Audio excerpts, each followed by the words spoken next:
En algunas ocasiones has hecho referencia en estas charlas que mantenemos a cuestiones teológicas. Sí, me es inevitable. No me dirás que también te sabes la Biblia como un amigo tuyo que se la sabe de memoria. Bueno, hombre, saberme la de memoria no lo vería tampoco muy útil.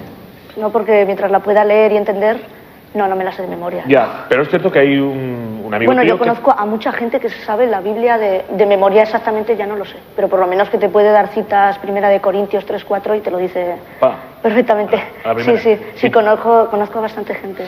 ¿Qué te llama la atención de la Biblia? ¿Por qué se considera que la Biblia es un libro, cuanto menos teológicamente, sin duda importante, sí, también simbólicamente? También... Simbólicamente, la Biblia es, aparte de un libro teológico y religioso, es lugar donde se plasmaron las tradiciones desde los judíos antiguos, y la Biblia representa la fe de un pueblo, cómo la plasmaron ellos, y es una suerte que nos la haya legado a nosotros, la podamos entender, comprender y modificar en parte a nuestra sociedad. Oye, o sea, es un libro muy importante. Una pregunta, ¿tú te crees todo lo que dice la Biblia? Es que... Mejor dicho, ¿crees que ha sucedido? Mira, te voy a decir una cosa, es que nadie, ningún teólogo, es que la Biblia no es cuestión de creerla. O sea, a mí, por ejemplo, me cuentan que Adán y Eva, pues bueno, muy bien, vivieron, Adán se creó el barro, Eva de las costillas de Adán, y es que, en primer lugar, yo sí tengo un razonamiento lógico, no me lo creo. Como nadie, ningún teólogo se lo cree, eso tiene un significado. Es una forma de manifestar en la creación, que todo procede del poder creador de Dios, pero no que Adán y Eva vivieron y fueron los primeros seres humanos, no, por favor. También tenemos unos argumentos científicos que lo rebaten. O sea que ahí hay que buscar, que no me vengan con cuentos de que a Jonás no se lo pudo tragar un pez porque es totalmente cierto, como muchas leyendas nuestras, sino que tiene un significado y hay que entenderlo. Decíamos que tienes Biblias sí, bueno, diversas. tengo, a mí me gusta, no tengo tampoco muchos libros, pero bueno, intento tener diversas Biblias porque a veces las traducciones son incorrectas del original hebreo, del original griego. Siempre es bueno comparar, ¿no?, cuál es mejor. Aquí tengo una que es la Biblia de Thompson, de la edición de Reina Valera del 60, que es la Biblia protestante, pero que tiene una traducción muy buena. Lo que pasa es que no incluye los deuterocanónicos. Luego tengo que también aquí, que es la de la Turah, Nevaim, Ketuvim, que es la Biblia hebrea, ¿no?, la que se usa convencionalmente, los judíos, y que pues es la original, ¿no?, el Antiguo Testamento, como sabemos, incluye los judíos. ¿Tú eres partidario de las clases de religión en las escuelas? Yo sí, por una sencilla razón. No que se institucionalice como obligatoria, ¿no? Yo creo que es siempre respetable que haya una división, los que quieren dar estudio, los que quieren dar religión, pero yo soy partidario porque la mayoría de las personas no tienen un acceso... ellos son cristianos, son católicos, pero no tienen acceso a conocerla bien. Hay mucha ignorancia bíblica y teológica. Yo creo que si hay un profesor que puede darlo y puede enseñarlo y luego puede servir para afirmar yo creo en esto por algo... Pero no sería más pertinente, desde el punto de vista científico, pregunto, ¿historia de las religiones, de todas? Sí, lo que pasa es que historia de las religiones ya no sería tan profundo. Eso se puede dar geografía e historia, y puedes dar simplemente Israel como historia de Israel. Fernando Savater decía el otro día, vale, muy bien, que se dé historias de las religiones, pero que también se dé historia de las supersticiones. Hombre, es bastante irónico, ¿no?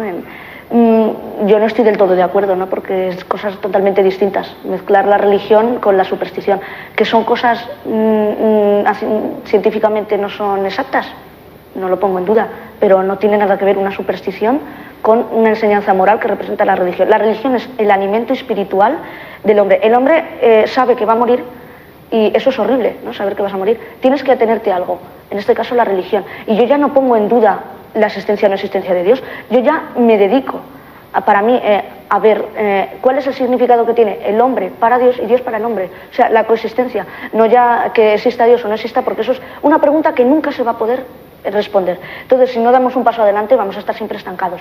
Y bueno, pues eso, lo repito, nunca se va a poder... responder hasta que nosotros lo probemos, si es así. Pero los materialistas, los existencialistas, dicen hay que aprender a vivir en ese abismo, en ese aparente sinsentido de que, sabiéndonos mortales, no creamos en la religión, ni en el más allá, ni en Dios. Sí, pero... ¿Tú crees que es posible vivir sin una fe religiosa?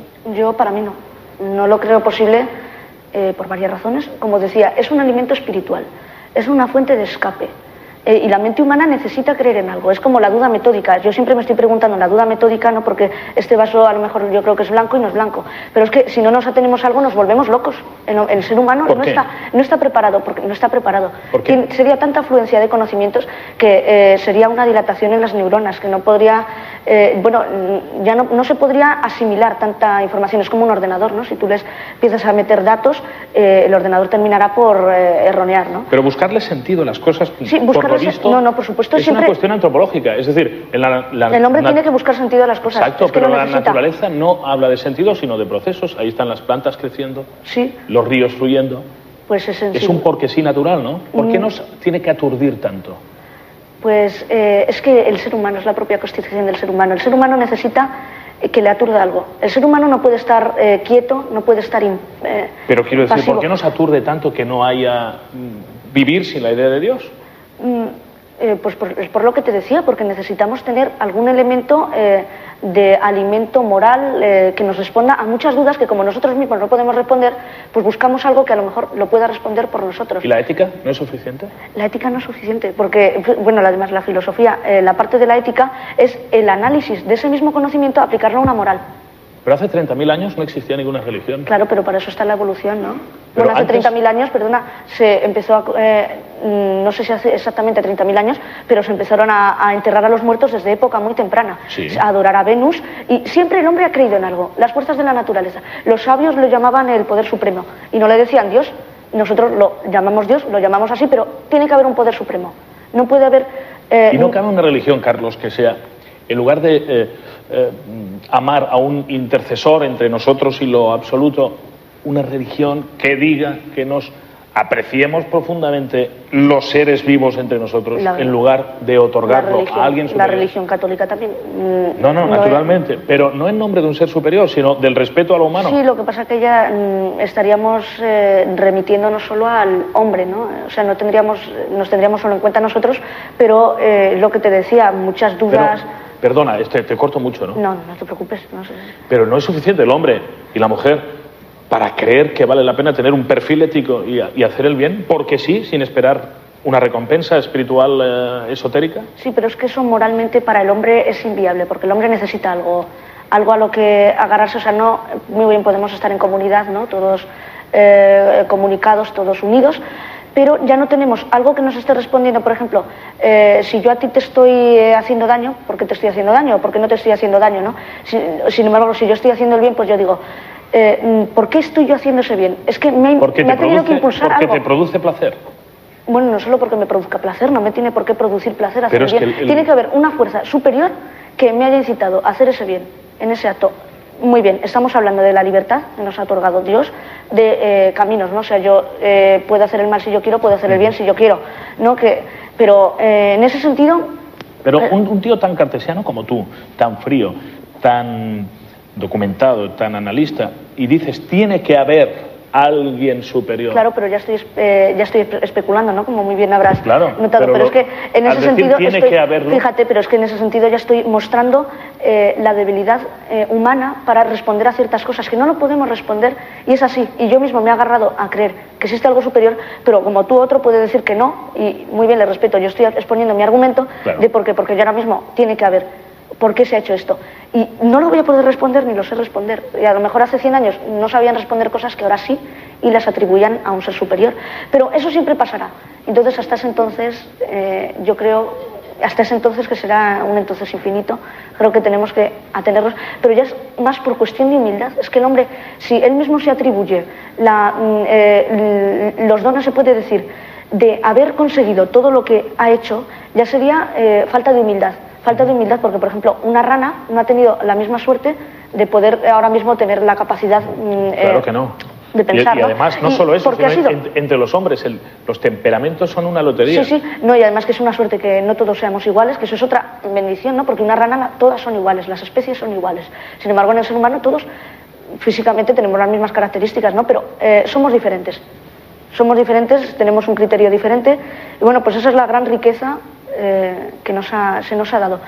Se nos ha dado, yo creo que un ser superior, otros creen que hemos sido nosotros mismos, pero es como decía, y actúa una cuestión de humildad del propio ser humano. No nos podemos atribuir todos los logros. te apasionan los libros. ¿Vas al cine también? Bueno, el cine, soy muy selecto en las películas, como decía, ¿Sí? los 10 mandamientos. Pero además era una paradoja. Este señor que habla en estos términos y que tiene estos conocimientos, hay pelis en las que no te dejan entrar en el cine, ¿no? Solo, quiero decir, acompañado sí, pero con tu edad, 13 años. Hombre, no me ha ocurrido ninguna situación parecida que no...